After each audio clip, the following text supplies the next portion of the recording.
It is 7:46 happening today. We are officially 100 days away from the 105th running of the Indianapolis 500. Everyone here is very excited. Preparations are underway at IMS. They start, I know, before the current running to plan for the next one. It's a lot of planning. I am joined now by IMS President Doug Bowles. Doug, good morning. Thanks for taking time for us. Well, thank you. It's an exciting day when you can start counting down from 100 and we start to get in that double digits. So we're looking forward to it. Of course, the question on everyone's minds, will there be fans there this year? Well, we certainly hope so. You know, like everybody, we're watching what's going on in the city and the state right now with our numbers trending in the right direction with the availability of the vaccine.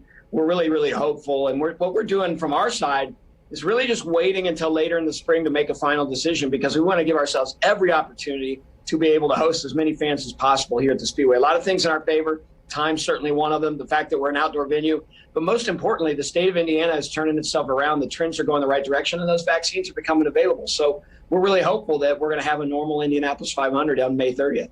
So by saying that, it sounds like you just plan for a typical running of the 500 and then adjust plans as you get near if those adjustments need to be made.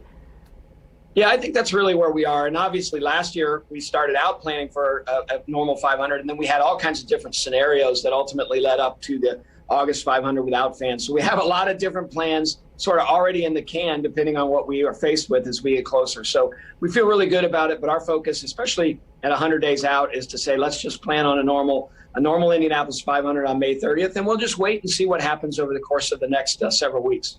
Will there be changes to the Speedway that were made at the last running continue this year just because you found out that it worked, or will it just be like the olden days?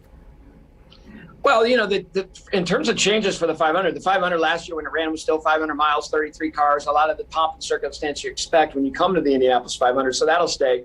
The changes that folks didn't get to see, all the investments that Roger Penske helped us make when he first took over the Indianapolis Motor Speedway that fans haven't seen, those are the things I can't wait for folks to see when they get to come in for the first time since they've been here in 2019, to see some of the new video boards, some of the new restroom upgrades, concession upgrades, a lot of the things that Roger did. So those changes are still brand new because customers haven't had an opportunity to see those yet.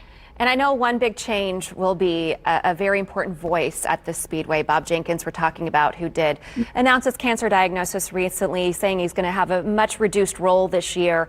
This is some tough news to swallow. How is the IMS family doing? Well, I think anybody that's an Indianapolis Motor Speedway, or frankly a racing fan, knows Bob Jenkins' voice, knows how passionate he is about it. It's a pretty tough time for all of us. And Bob is a fighter, and we're just praying with him.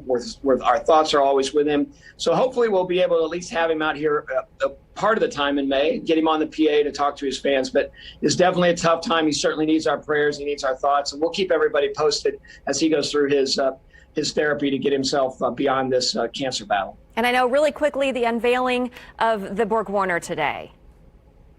You know, that's one of those things that's really, really important, is when that face on the BorgWarner comes about. It's the second time that Takuma Sato is going to get to go through that process. I know he's excited to see how this face looks compared to the 2017 face. But it is another one of those moments that just reminds you that May is just around the corner. We get to celebrate another running of the 500 with the 105th one coming up. But I'm looking forward to seeing how Takuma reacts when he gets to see that later today. And that's available for folks to watch on our YouTube channels later today. All right. Doug Bowles, president of IMS there. Thanks for joining us. We appreciate your time.